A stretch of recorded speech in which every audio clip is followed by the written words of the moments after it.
Anwar Tosibo.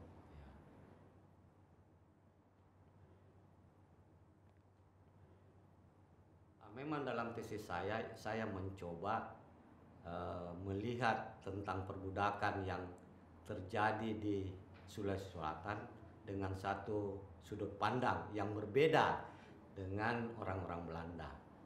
Nah, kalau orang Belanda, dia melihat tentang aktivitas perbudakan ini itu dari luar, dia memandang dari luar seperti perbudakan yang sudah terjadi di Eropa, Amerika ya. Nah, sehingga mereka datang ke Indonesia itu dengan membawa teori-teori yang sudah mereka peroleh di Barat.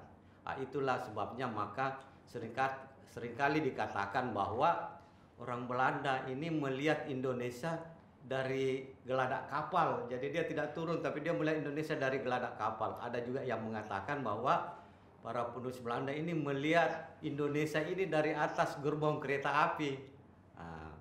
Nah, inilah yang saya katakan sebagai Belanda sentris. Nah, yang saya lakukan sekarang ini yaitu saya ingin melihat perbudakan yang terjadi itu bukan dari luar tetapi sebagai orang Sulawesi Selatan. Jadi saya melihat dari dalam sehingga saya melihat bahwa di sini ada perbedaan sudut pandang dari dalam dengan dari luar terhadap satu subjek yang sama. Kemudian tadi dikatakan bagaimana sebenarnya perbedaan konsep tentang perbudakan itu. Kalau orang Eropa itu melihat, orang Belanda utamanya melihat bahwa budak itu adalah orang yang bekerja keras untuk kepentingan majikan. Jadi budak itu sebenarnya diperuntukkan untuk kepentingan majikan. Beda dengan yang ada di Sulawesi Selatan yang saya ingin ungkapkan, bahwa terminologi budak itu bukan untuk kepentingan majikan tapi kepentingan budak itu sendiri. Jadi dia berusaha mencari patron. Jadi patron sehingga dengan patron itu dia merasa aman terhadap suatu keadaan yang ada di Sulawesi Selatan. Jadi dengan demikian di sini juga ada perbedaan konsep dari kalau di Eropa itu Belanda itu melihat untuk kepentingan patronnya, tapi di Sulawesi Selatan bukan ke patron tapi kliennya yang di Sulawesi Selatan.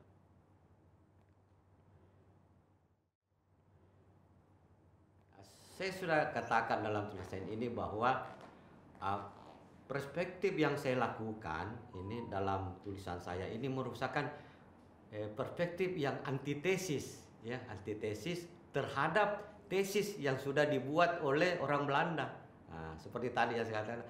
Jadi yang satu ini adalah tesis yang sudah dilakukan dan saya berusaha mencoba mencari antitesis. Jadi ada perbedaan konsep maupun perspektif tadi. Jadi merupakan satu tesis dan antitesis.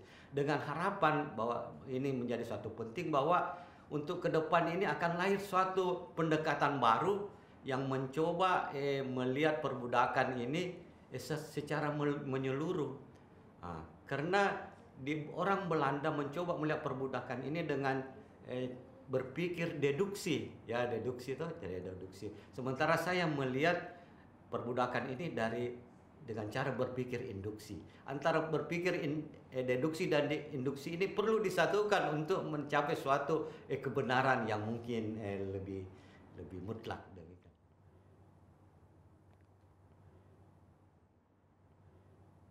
Jadi sebenarnya untuk mengetahui strategi sosial waktu itu, jadi ini sudah ada sebelum Belanda datang itu, ada suatu struktur yang sudah kuat, yaitu manusia itu secara sosial terbagi atas dua, yaitu ada kelompok bangsawan dan ada kelompok orang biasa. Sebenarnya hanya dua saja ini orang bangsawan. Dalam perkembangan selanjutnya, kelompok bangsawan ini terpecah karena kan tidak mungkin bangsawan ini semua menjadi penguasa, tapi ada kan menjadi keluarga penguasa. Jadi ada namanya bangsawan tinggi. Bangsawan tinggi adalah bangsawan yang berkuasa. Kemudian keluarga-keluarganya yang sudah meluas ini dinamakan bangsawan rendah. Jadi ada bangsawan tinggi, bangsawan rendah. Kemudian rakyat yang biasa ini terpecah juga menjadi tiga bahagian, yaitu yang pertama rakyat umum, yaitu rakyat yang secara umum ada rakyat biasa.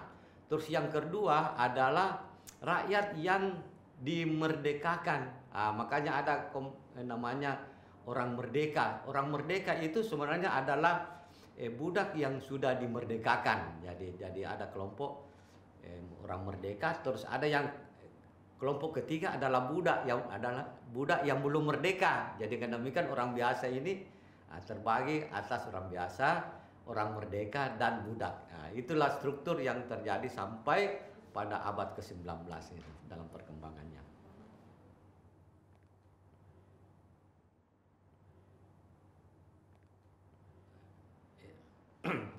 Jadi patroklein ini kan hubungan antara tuan dan hamba. Di sini dikatakan hubungan antara ajuang dan jua, ya. Ajuang sebagai tuan dan jua ini sebagai hamba. Ini ikatan ini memang harus terpelihara menurut tradisi.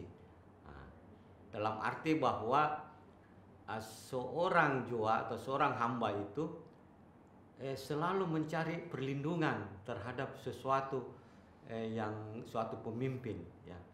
Sementara pemimpin ini agar dia dapat menjadi suatu pemimpin yang utuh, dia juga harus mencari pengikut. Jadi ini mereka saling membutuhkan. Dalam kesatuan ini, dalam hubungan mereka ini, disinilah terjadi namanya ada siri. Jadi kalau umpamanya ada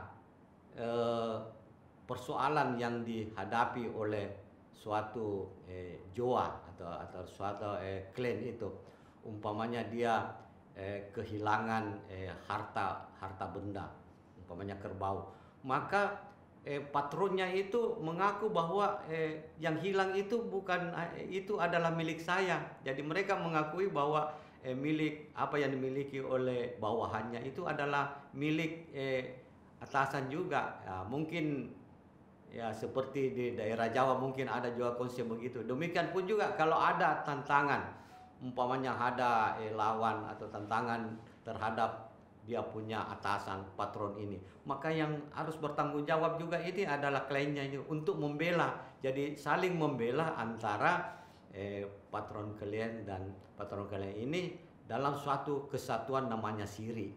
Jadi sini ada namanya siri, adalah suatu konsep yang bisa diartikan sebagai martabat. Kalau martabat tuan ini dilanggar oleh suatu komunitas lain, maka yang bertanggung jawab itu termasuk asalnya ini, termasuk hambanya itu. Begitupun juga martabat yang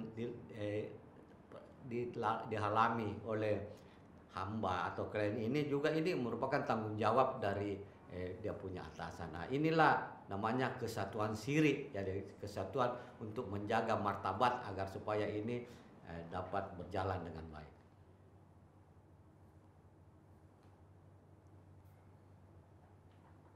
Barangkali saya perlu bacakan di sini ya, bahwa sistem Minawang itu di masyarakat Bugis Makassar itu ada kemiripannya dengan patron klien yang ada di Eropa seperti tadi ya, di Amerika Selatan. Hubungan patron klien ini atau Minawang ini dapat kita lihat pada pandangan masyarakat Bugis Makassar tentang Ajuareng sebagai patron dan Joa sebagai klien. Ajuareng ini atau pemimpin ini itu bisa dengan gelar yang bermacam-macam. Bisa dia seorang Karaeng, di Makassar disebut Karaeng, terus di Bugis disebut Matua, terus daerah-daerah lain seperti Luwu itu dinamakan Puang. Itu adalah kelompok Ajuareng ya, jadi kelompok lain. Bagi mereka ini adalah orang yang menjadi ikutan, jadi ini sebagai pemimpin yang diikuti. Ajuareng ini merupakan tokoh pemimpin yang merupakan sumbu dari kegiatan orang-orang yang ada di sekitarnya. Yang pengikutnya yang mengikuti kehendak dan kemauannya dengan patuh. Jadi pengikutnya ini harus mengikuti kehendak dan kemauan patron. Sementara Joa ini adalah pengikut-pengikut yang setia. dari golongan rakyat biasa. Seorang yang merasa dirinya Joa atau dari seorang Ajo Areng akan selalu menunjukkan kesetiaannya dalam keadaan apapun, kapan saja Ajo Areng memerlukannya. Jadi mereka keduanya tadi ini saya katakan mereka saling membela dan melindungi jika salah satu pihak mendapat kesulitan atau bahaya. Walaupun demikian, hubungan mereka ini sifatnya sangat sukarela, ya, yang dapat diputuskan kapan saja. Tapi perlu dicatat di sini bahwa bila seseorang itu seperti di Toraja tidak mempunyai klien, tidak mempunyai tuan, itu dianggap bukan orang Toraja, ya. Nah, seperti kalau orang Toraja tidak mempunyai tongkonan, yaitu satu rumah suwedenta itu, maka dia dianggap bukan orang Toraja. Begitu pun juga orang Bugis. Kalau orang Bugis tidak mempunyai suatu atasan yang bisa diikuti, maka dia dianggap bukan orang Bugis. Oleh karena itulah semua rakyat itu berusaha mencari dengan adanya matua atau puang ini sebagai patron, maka dia sah dikatakan sebagai orang Bugis Makassar.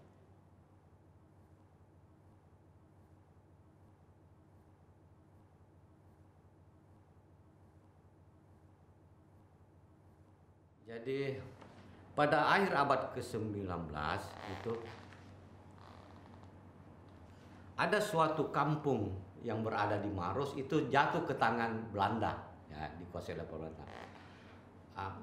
Belanda bermaksud bahwa dengan jatuhnya kampung ini maka penduduknya bisa membebaskan diri dari ikatan vertikal, yaitu dari Karaing Maros itu. Harapan Belanda akan ini kalau sudah jatuh saya yang kuasai berarti dia bisa membebaskan diri, ya, dia bisa merdeka.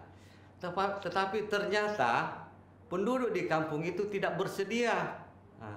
Jadi walaupun keinginan baik Belanda ini itu tidak disambut karena dia masih menginginkan bahwa pemimpin kami itu adalah Karaing yang ada di Maros itu. Sehingga ada kesulitan untuk menerapkan kebaikan orang Belanda terhadap penduduk yang ada di Maros, karena ini bertentangan dengan prinsip-prinsip mereka. Dalam penyerangan-penyerangan, maka akhir daripada penyerangan itu di mana Karaing Bonto ini itu Bonto Kapang ini berusaha menghindari diri dari serangan Belanda dengan naik perahu. Tapi dalam perjalanan dia tenggelam. Ya. Setelah diketahui, pengikutnya mengetahui bahwa saya punya Karaing ini, matua ini sudah meninggal dunia, maka timbullah itu lagi kesatuan siri. Untuk apa saya hidup lagi di dunia, atau orang yang tempat perlindungan saya itu sudah tidak ada. Karena begitu mereka ramai-ramai membunuh diri dengan mengiris perlengan tangan. Di sini katanya ada nadi yang bisa diiris sehingga mereka penduduk itu satu kampung meninggal dunia, sehingga kampung itu dikatakan sebagai kampung Turibela. Turu itu artinya ikut dan bela artinya mati. Jadi ikut mati demi mempertahankan kesetiaannya kepada Karaing tadi itu. Demikianlah cerita dari suatu yang pernah terjadi di Maros.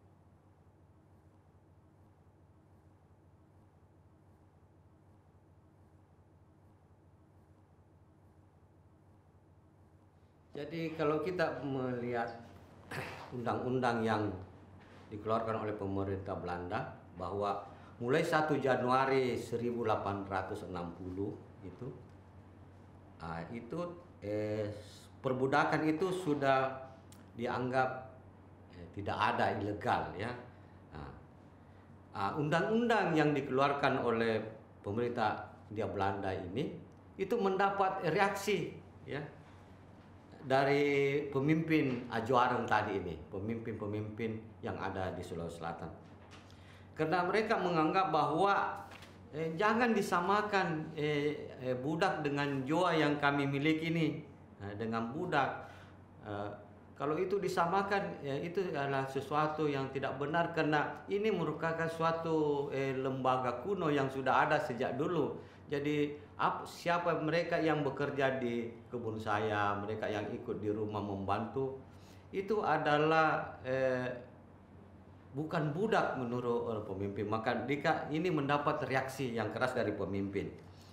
Oleh karena itulah maka hanya 1 tahun setelah undang-undang ini dikeluarkan,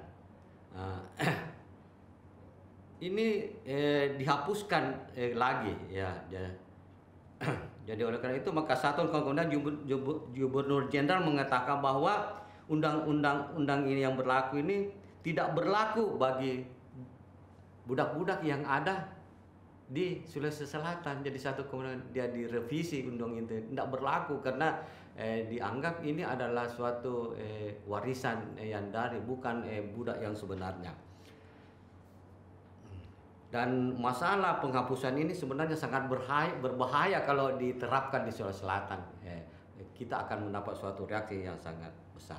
Kemudian undang-undang Kuma ini juga didukung oleh Departemen Kehakiman di Batavia.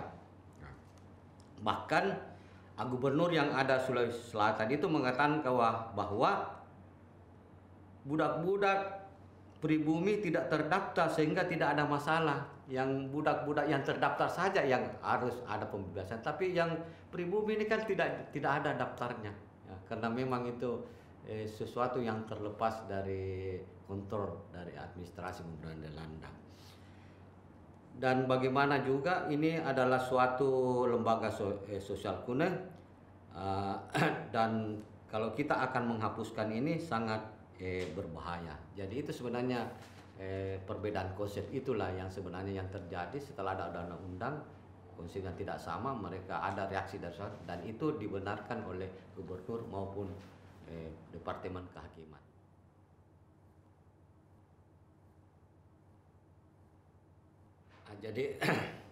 Jadi ketika Belanda mengubah sistem perbudakan, maka disinilah awal dari pergolakan di masyarakat. Ini saya memberikan satu contoh ya.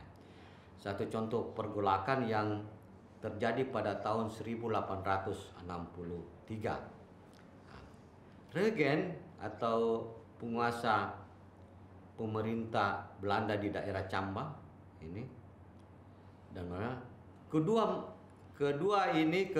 pemerintahan wakil pemerintah Belanda ini menolak untuk menarik pajak ya. Mengingat rakyat sudah terlampau miskin ya.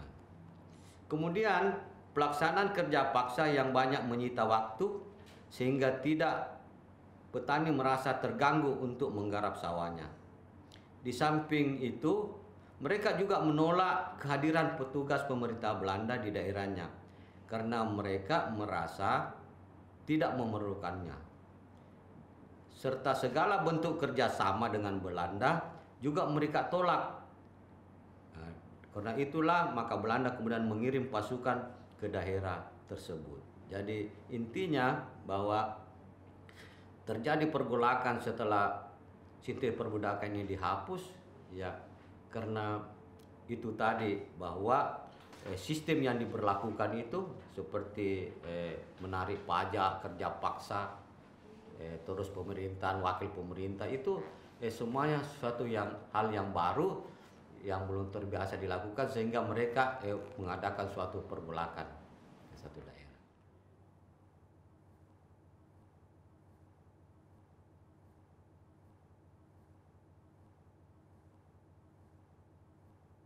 Jadi kesulitan yang dialami oleh pemerintah Belanda ini itu karena mereka itu dihadapkan pada suatu ketidaksesuaian antara kekuasaan teoretik dan kekuasaan aktual.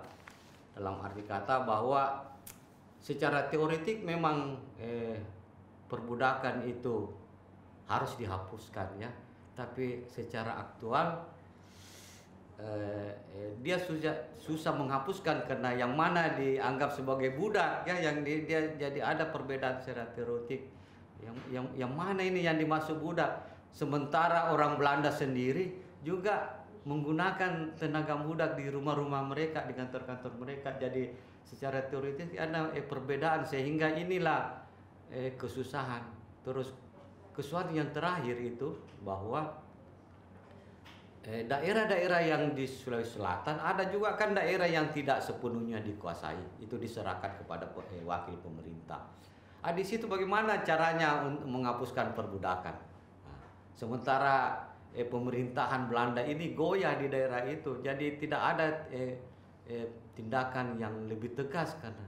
Kemudian secara dokumenter dalam undang-undang juga dikatakan bahwa yang dikuasai itu Belanda itu kan hanya Jawa dan Madura sebenarnya.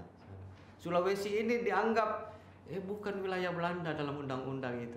Jadi, ini kesulitannya juga. Jangan sampai saya bertindak, tapi ini kalau secara Mahkamah Internasional daerah Sulawesi Selatan ini bukan daerah Hindia Belanda, karena dalam undang-undang dikatakan hanya Jawa dan Madura, Sumatera yang masuk dalam wilayah Indonesia. Untuk Indonesia Timur ini, West India ini bukan daerah. Ini menjadi perbedaan. Itulah kesulitan-kesulitan yang dianggap dialami benar, sehingga penghapusan perbudakan ini mengalami kesulitan dalam menindaknya. Gitu.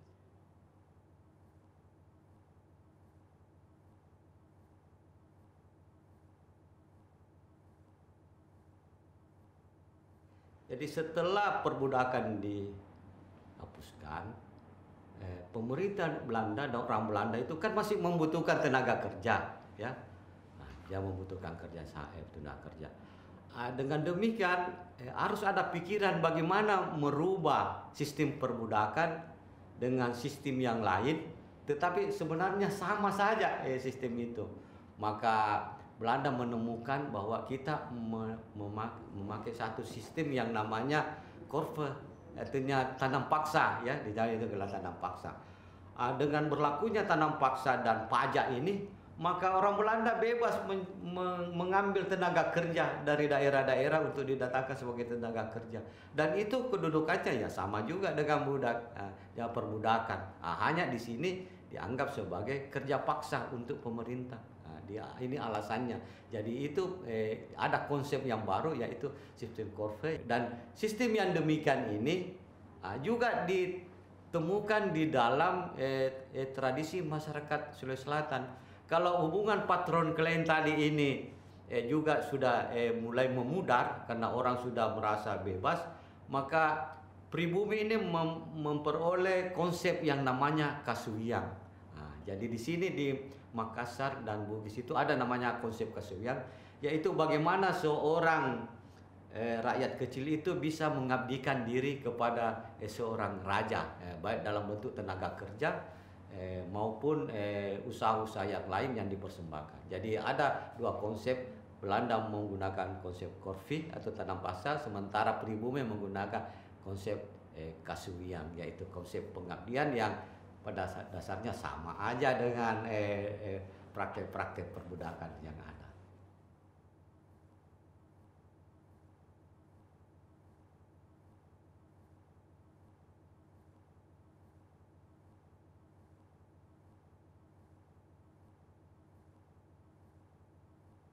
Menurut data sejarah itu yang ini dapat dipercaya bahwa Undang-Undang Penghapusan Perbudakan itu tahun 1860 berlaku di seluruh Indonesia, ya. Namun usaha pengecualian masih diperbolehkan di Sulawesi Selatan sampai tahun 1890, ya. Dan pada tahun itu baru sepertiga bagian dari budak yang terdaftar berhasil dibebaskan oleh pemerintah Belanda di Sulawesi Selatan. Data ini memberikan petunjuk bahwa sebenarnya tidak ada hubungan antara penghapusan perbudakan dengan invasi militer sebenarnya, kalau data ini kita lihat, ya. Karena invasi itu kan banyak setelah awal-awal abad ke-20, ya. Kalau laporan Swiss,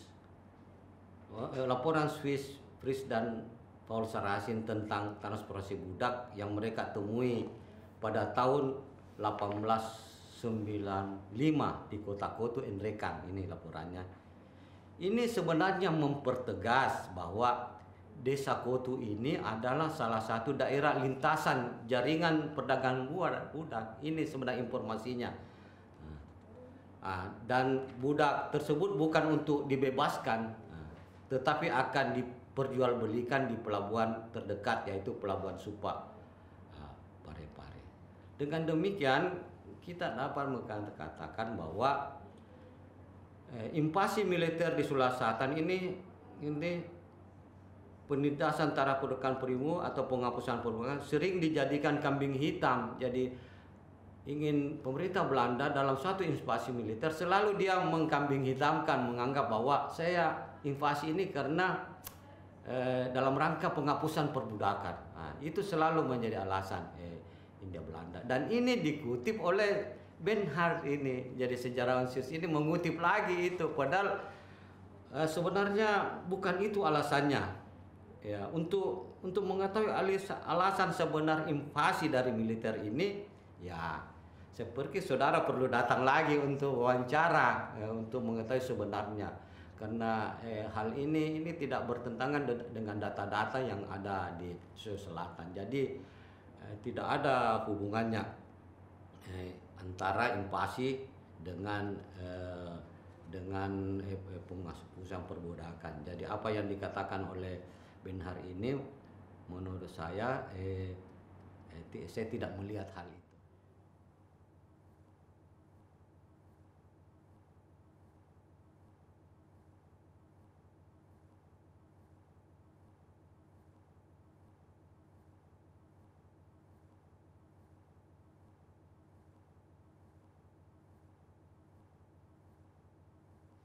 Saya juga mempunyai pendapat lain berkaitan tentang hal ini.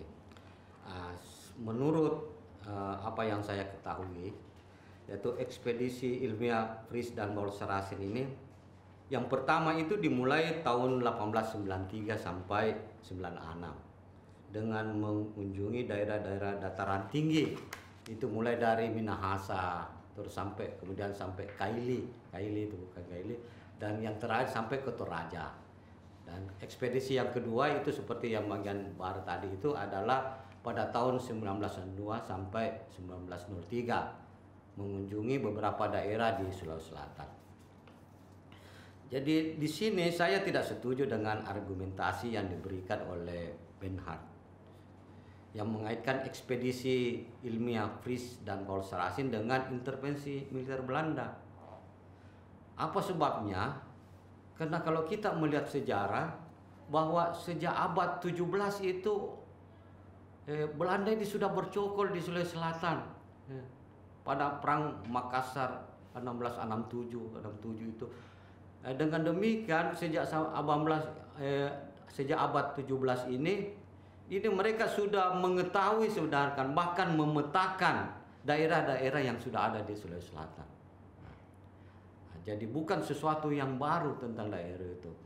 Dan tidak mungkin menurut saya Fritz dan Paul Saracen ini sebagai naturalis yang netral. Sebenarnya dia kan orang yang netral. Akan memberikan suatu informasi. Masa seorang yang netral memberikan informasi kepada pihak Belanda agar secara militer menyerbu wilayah ini, suatu hal yang tidak mungkin. Jadi beda maksud daripada Saracen mengadakan ekspedisi ilmiah, dan beda juga pemerintahan Belanda yang ingin menguasai. Jadi ini jangan dikaitkan. Menurut saya tidak ada kaitan antara invasi dengan informasi yang diberikan oleh Paul Saracen ini. Memang benar banyak informasi yang dapat diperoleh dari ekspedisi Fritz ini mengenai keadaan suatu daerah dataran tinggi yang masih terisolir. Informasi itu seperti bagaimana nama-nama sungai yang ada suatu daerah yang dilewati. Kemudian dia juga menginformasikan tentang flora dan fauna yang ada di situ. Kemudian bentuk rumah-rumah adat istiadat yang pada penduduk. Hal-hal yang beginilah yang yang informasi yang diberikan oleh Sarasin. Jadi bukan untuk letak daerah ini. Bila di kemudian hari daerah yang dikunjungi ini menjadi daerah sasaran ekspedisi militer, ini merupakan sesuatu yang kebetulan saja sebenarnya. Jadi itu adalah suatu pikiran keris dari Benhar untuk mengaitkan antara daerah-daerah Tanjukan dengan daerah-daerah yang dikunjungi. Sebenarnya bukan itu, kan tidak mungkin sesuatu yang bertindak secara ilmiah akan memberikan suatu informasi untuk penaklukan, apalagi pada waktu itu ada semangat Kristiani ya, untuk kemanusiaan. Jadi saya condong berbeda dan saya mengatakan bahwa itu tidak ada hubungannya, karena informasi yang diberikan oleh Sarasin itu adalah informasi yang sifatnya ilmu, itu tentang keadaan alam yang ada di daerah yang dilewati, bukan untuk sebagai jalan untuk diperangi. Sekira itu ya, bisa dikembangkan lagi.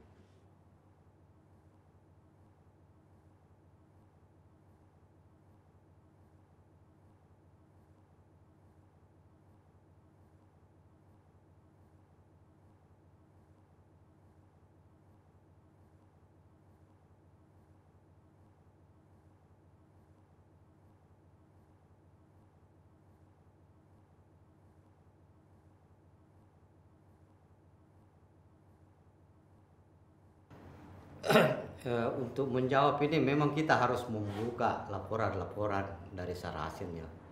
Apakah dia berpihak pada Belanda atau berdasarkan ilmu murni yang didapatkan. Tapi menurut pendapat saya bahwa banyak informasi yang diperoleh oleh Sarasin itu melalui oleh pemandu perjalanan ya.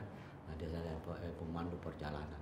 Dan informasi tentang suatu daerah itulah yang banyak dilaporkan.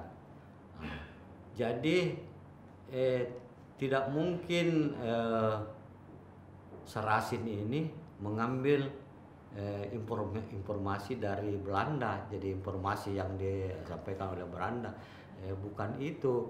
Jadi informasi yang disampaikan itu adalah apa yang dia lihat dan apa yang dia dengar. Ini adalah dalam sejarah ini adalah sumber yang primer. Kalau kaitannya dengan apa namanya kolonial, itu inilah yang dipakai oleh Benhar, bahwa sebenarnya ada hubungan. Benhar melihat bahwa ada hubungan antara pemerintah kolonial yang memberikan fasilitas perlindungan dalam perjalanan, sehingga dengan itu bahwa Benhar mencoba membuat pemikiran bahwa apa yang dilakukan oleh Belanda itu atas berkat informasi dari Sarasin. Ini yang saya tidak bisa menerima, tetapi mungkin juga benar-benar hanya saya melihat di sejarah bahwa setiap ekspedisi militer itu selalu mengambang-hitamkan tentang perbudakan ya, dan selalu ke daerah-daerah yang pernah dikunjungi oleh Sarasin ini yang bersaudara ini.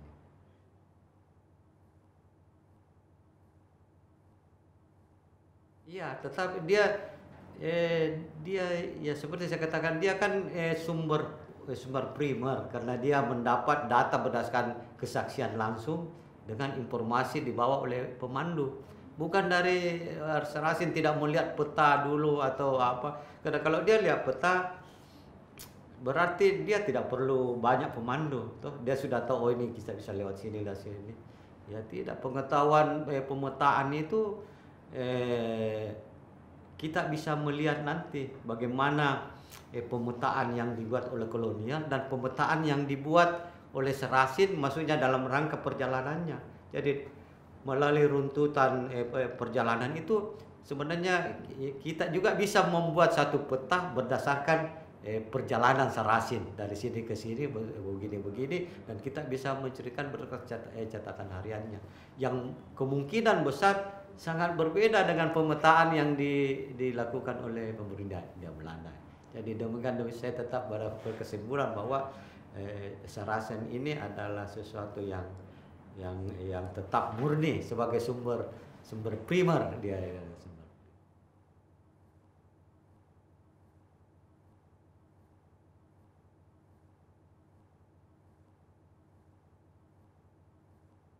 Kalau kita lihat ya sebenarnya kalau Indonesia juga sementara mencari itu ya data-data arsip yang dilakukan Sarasin, karena diketahui bahwa Sarasin ini bisa memberi informasi tentang umpamanya bagaimana tentang suatu pegunungan yang mengandung zat besi, umpamanya yang ada di Luwu sana kan di Malili.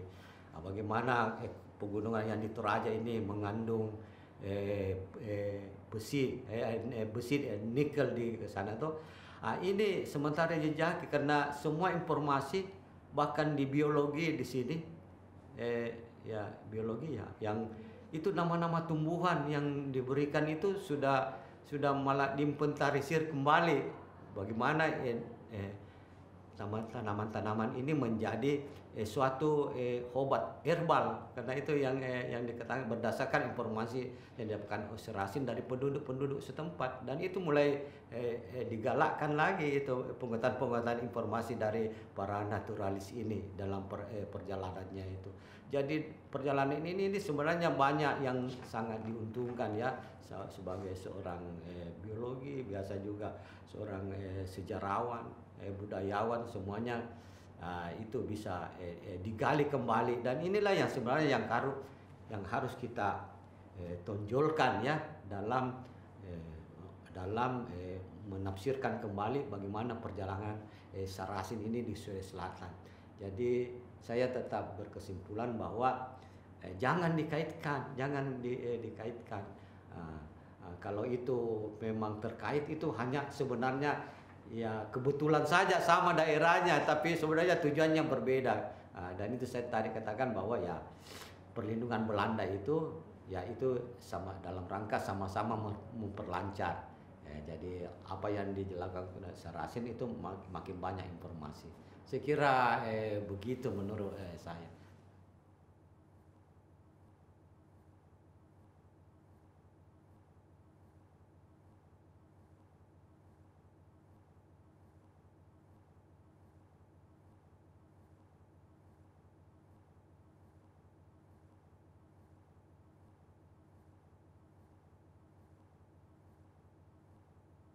Jadi perlu saya sampaikan bahwa munculnya perdagangan budak ini itu ada karena adanya keterbatasan tenaga manusia untuk dipekerjakan dalam berbagai bidang. Jadi ada permintaan akan tenaga kerja.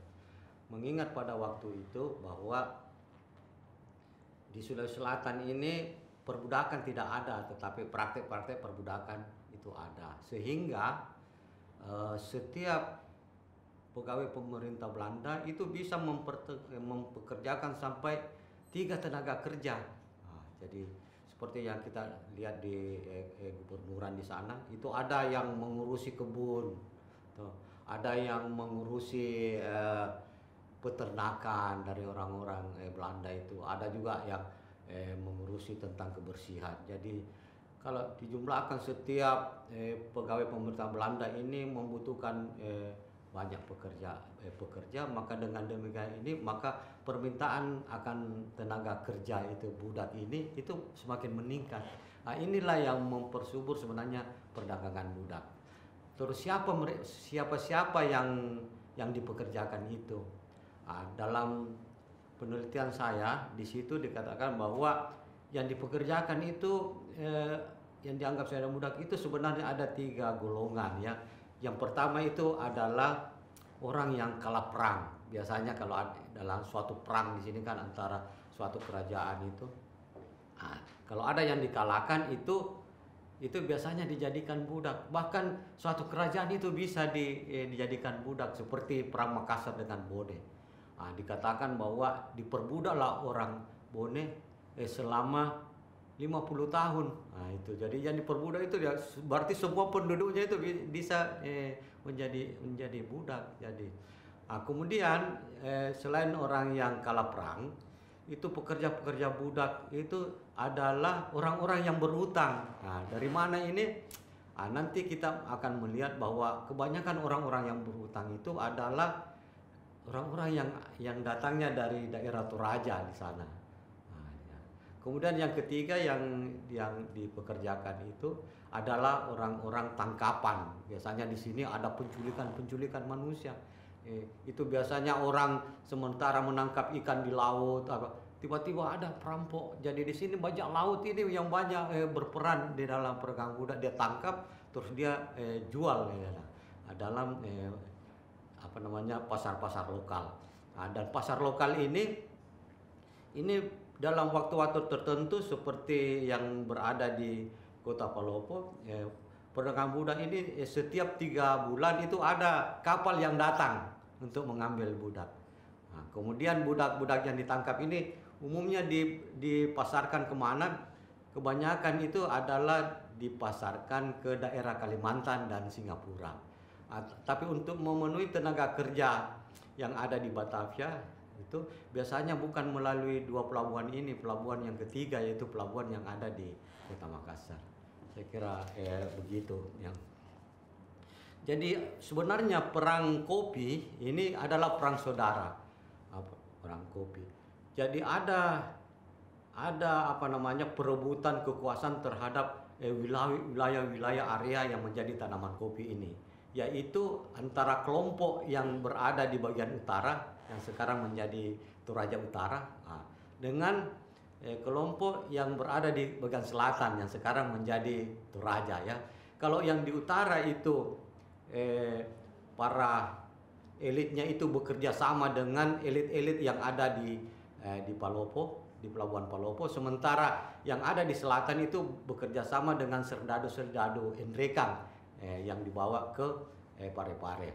Mereka mengadakan suatu kerjasama bahwa untuk pengumpulan kopi itu untuk menguasai pasar-pasar lokal itu diserahkan kepada elit-elit yang ada di daerah Toraja. Sementara masalah pendanaan, terus perlindungan keamanan, terus pemasaran itu biasanya dikerjakan oleh para saudagar yang ada di kedua pelabuhan ini. Dan umumnya penyaluran daripada kopi yang budak ini diserahkan kepada pemerintah Kompeni Hindia Belanda. Saya kira itulah yang menyebabkan terjadinya perang kopi. Seperti tadi dikatakan bahwa kerjasama antara dataran tinggi dan dataran rendah ini menjadi intensif ketika ada permintaan tentang harga kopi yang tinggi. Tetapi dalam suatu waktu terjadi penurunan harga, maka di sini pelabuhan ini melakukan suatu kombinasi. Ya, kalau kopi tidak ada, maka yang diekspor itu adalah budak. Kemudian kalau budak kurang, ekspor kopi. Sehingga seringkali dikatakan bahwa harga seorang budak itu dihargai dengan satu sepikul kopi. Jadi ini harganya. Jadi berapa harganya sepikul kopi itu sama dengan seorang budak yang masih muda.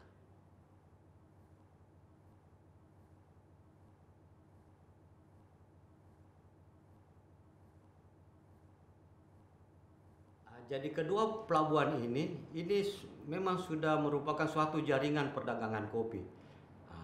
Mengapa hanya di sini? Karena di kedua daerah ini kontrol Belanda terhadap daerah ini hanya sangat longgar, tidak sama dengan pelabuhan Makassar. Ya, di pelabuhan ini kontrol Belanda itu sangat ketat, sehingga dari sinilah bisa diseludupkan tentang tenaga kerja atau kopi-kopi yang ada pada waktu itu. Sebab diketahui bahwa kalau Belanda memberi tekanan yang kuat terhadap kedua pelabuhan itu, maka para pedagang pribumi ini mengantar perdagangan mereka itu bukan melalui kapal, tetapi melalui perahu dari satu pulau ke pulau. Bahkan seperti di Palopo, dalam dalam penjualan budak itu dia bisa berlayar sampai ke Bone itu dengan mengangkat budak dengan menggunakan perahu layar kalau memang ada tekanan patroli Belanda terhadap perdagangan budak. Begitupun juga yang di Parepare, perdagangan budak itu dilakukan mulai dari Toraja melalui daerah-daerah Endrekang, terus nanti melalui Sidrap, terus sampai ke Parepare. Jadi disitulah diadakan penjualan budak-budak itu. Jadi ada yang melalui laut dan ada melalui daratan. Karena kedua pelabuhan ini sudah terbentuk memang sejak dahulu itu abad ke-18 ini dua pelabuhan ini sudah menjadi suatu wilayah pelabuhan yang cukup potensial.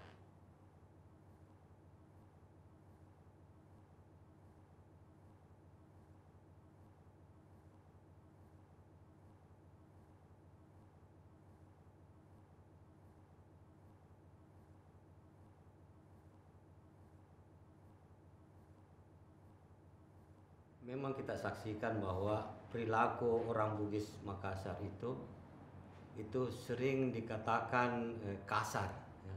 Tapi sebenarnya tidak, karena ini berhubungan dengan sikap mental.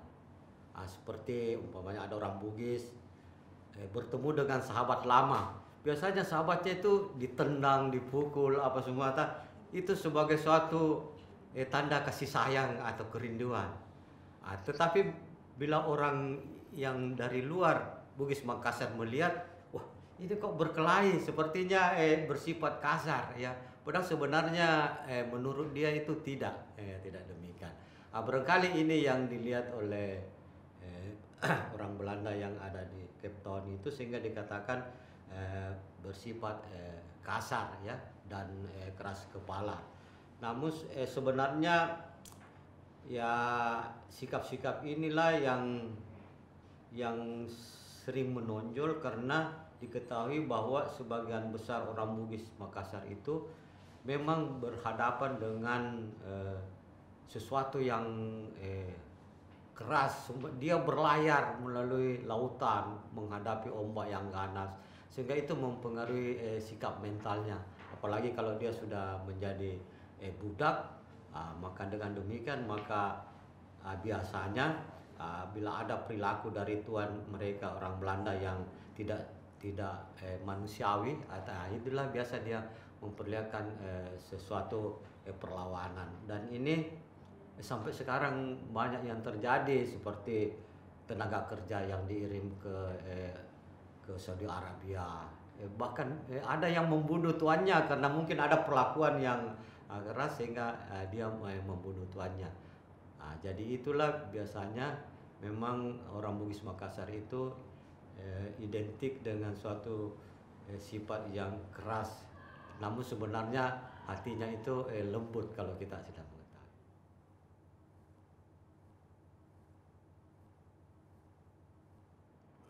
Ya. Jadi dahulu pada saat Toraja mengekspor kopi, itu yang diekspor itu adalah kopi yang utuh, ya, yang dalam bentuk biji-bijian, ya, itu yang diekspor. Sekarang ternyata kopi yang dari Toraja ini bukan lagi dalam bentuk biji-bijian, tapi ada usaha dari pemerintah daerah agar supaya harga kopi ini meningkat, maka ada dikenal dengan petik, olah, jual. Jadi kopi itu dipetik, setelah itu dikeringkan, kemudian diolah. Diolah mungkin dengan teknologi yang ada sekarang, kemudian dijual. Dengan demikian, maka harga dari kopi itu yang dulunya rendah dengan menjadi kopi yang sudah jadi siap pakai, itu bisa mengangkat harga kopi dan mengangkat pendapatan dari masyarakat di Toraja. Dan di Toraja sendiri pengolahan itu harus dipusatkan di Toraja, jangan dipusatkan di tempat lain, ya, seperti yang dulu itu kan di pelabuhan Palopo atau Parepare. Sekarang di Toraja, nanti penjualannya ya seperti yang dahulu memang ditada oleh para saudagar-saudagar kaya, ya. Kalau dulu diarahkan kepada pemerintah Belanda, sekarang yang saya lihat bahwa kopi-kopi Toraja itu eh, banyak yang diserahkan kepada saudagar-saudagar orang Cina. Kemudian dari orang Cina ini nanti yang mendistribusikan kepada ya kedai-kedai kopi dengan ekspor-ekspor yang ada permintaan di luar negeri. Sehingga jadi relasinya saya pikir demikian.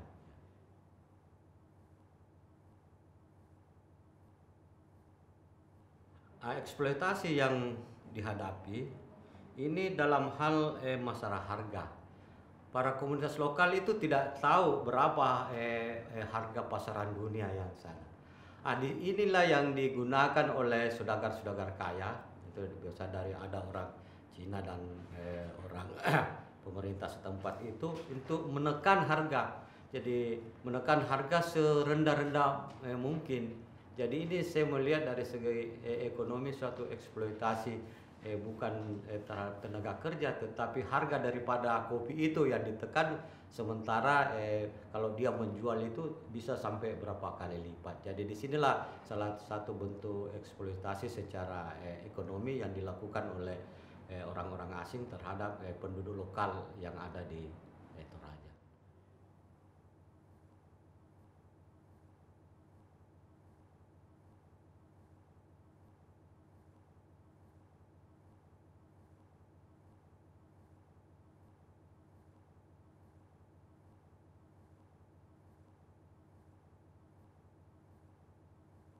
Jadi saya melihat bahwa di dalam ilmu sejarah sering dikatakan sejarah itu berulang.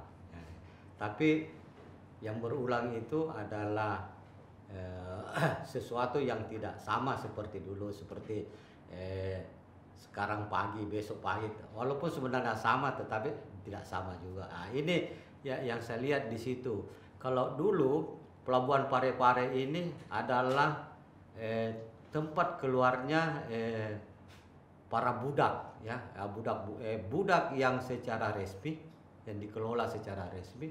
Tetapi bersama dengan itu juga ada budak yang keluar dari Parepare yang dikelola oleh pribumi, itu tidak secara resmi, jadi dikatakan ilegal. Jadi di pelabuhan ini ada budak yang ilegal dan ada budak yang tidak ilegal, itu sama-sama dikirim ke Pontianak atau ke Malaysia.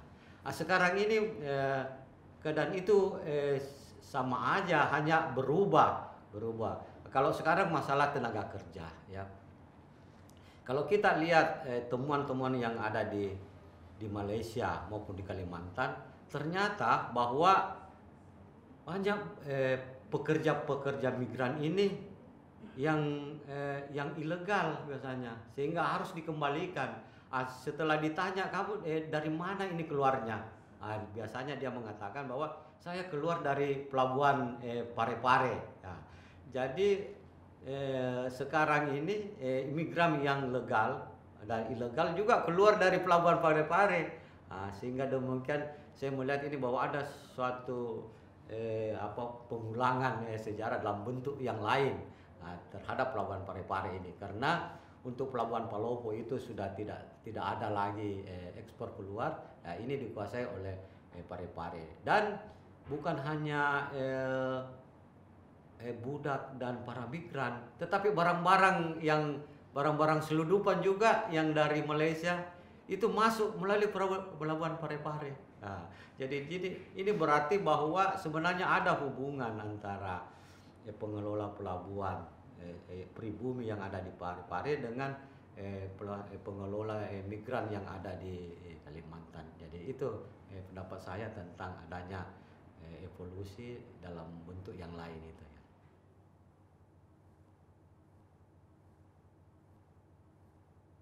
Jadi kalau dulu memang pelabuhan Supa di Parepare ini adalah satu tempat untuk mengekspor budak, ya, ke Kalimantan dan Singapura.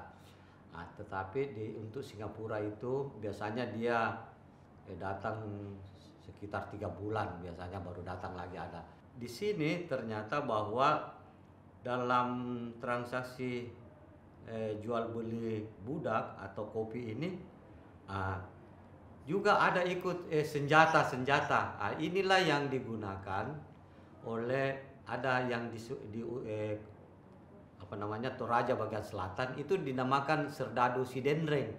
Dia memperoleh senjata api itu dari pelabuhan Parepare yang ya seperti yang dikatakan mungkin dari pelabuhan itu dari Singapura sebagai suatu pelabuhan bebas, dan itulah yang digunakan untuk melawan pedagang-pedagang dari utara dalam perang kopi. Jadi maksudnya senjata itu digunakan, dan untuk sekarang ini yang masuk itu benda-benda selundupan yang masuk ke sini itu adalah benda-benda elektronik. Itu biasanya ya dari sana juga dari Singapura. Kemudian yang paling ramai itu di Parepare adalah pakaian-pakaian bekas yang di bal itu yang itu kan tidak boleh. Tapi ya semuanya di sini banyak orang kalau cari pakaian itu ya ada yang di karung-karungan itu yang masih bagus. Setelah diteliti semuanya melalui pelabuhan Parepare. Padahal pemerintah itu sudah melarang itu perdagangan bal-bal itu kain-kain bal. Tetapi ya buktinya ya masih berlanjut sampai sekarang.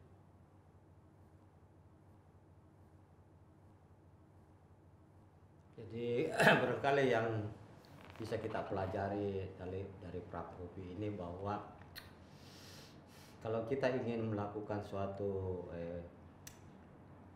perdagangan itu kita tidak bisa bergerak sendiri-sendiri.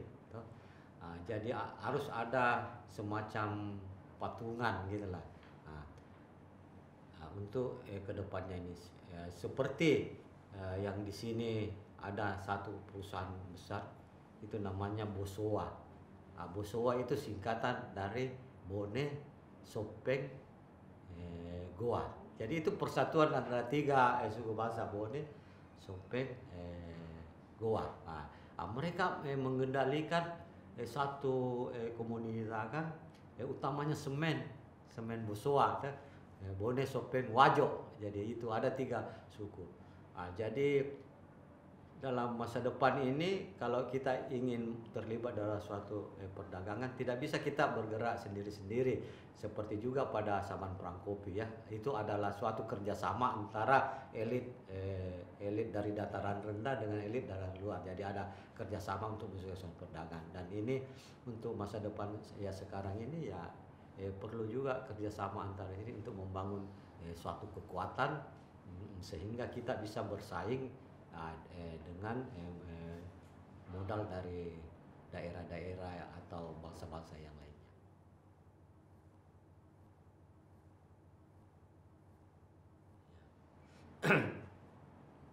Kalau kehidupan sekarang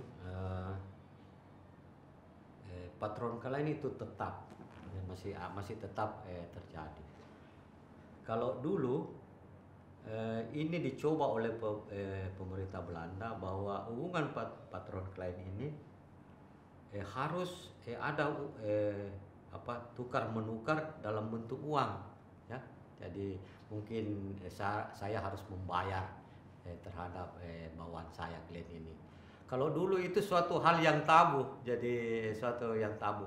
Yang harus dibayar itu adalah perlindungan dari tuannya itu.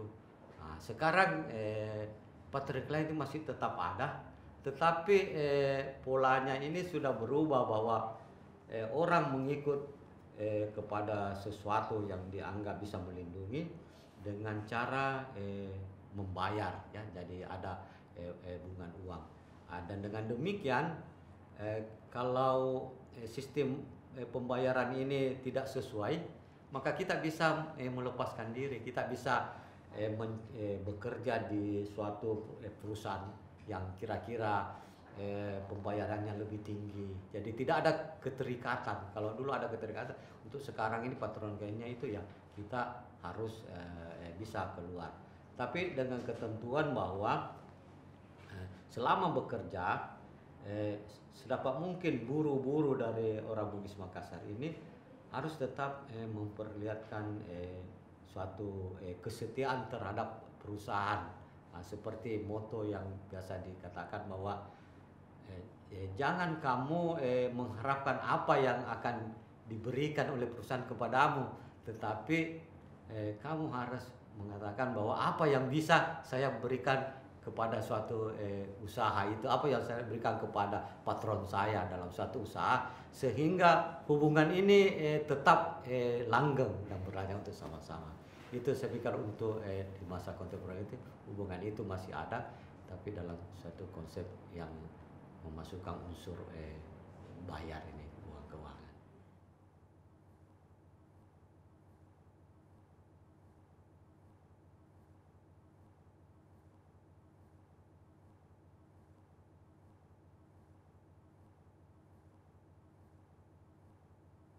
Eh, jadi saya berusaha membuat antitesis terhadap penulis-penulis sejarah orang kolonial, tetapi antara tesis dan antitesis masih berjalan dalam satu garis yang lurus. Ya, sejarah itu dia melihat suatu proses dari satu titik ke titik yang lain. Jadi inilah sejarah biasanya begitu dari urutan waktu. Nah, dalam melihat itu ya bisa saling berbeda, seperti saya dengan Benhard ada mungkin perbedaan. Di sini kita ingin melihat bahwa perbudakan ini yang akan kita kaji ini jangan hanya dilihat dari perspektif proses sejarah ya yang dilakukan oleh para sejarawan. Nah, tetapi kita lihat perbudakan itu dalam suatu struktur vertikal. Jadi struktur, jadi bukan hanya suatu proses, tapi kita juga melihat struktur ini dari satu struktur ke struktur yang lain tetap ada perubahan. Dengan demikian maka untuk menciptakan satu sintesis kita perlu berkolaborasi antara beberapa disiplin ilmu yang kira-kira satu payung atau berdekatan. Perlu kita melihat para ilmuwan antropologi, para ilmuwan sosiologi, para ilmuwan sejarah ini bisa bersatu untuk melihat bagaimana sebenarnya perbudakan yang terjadi.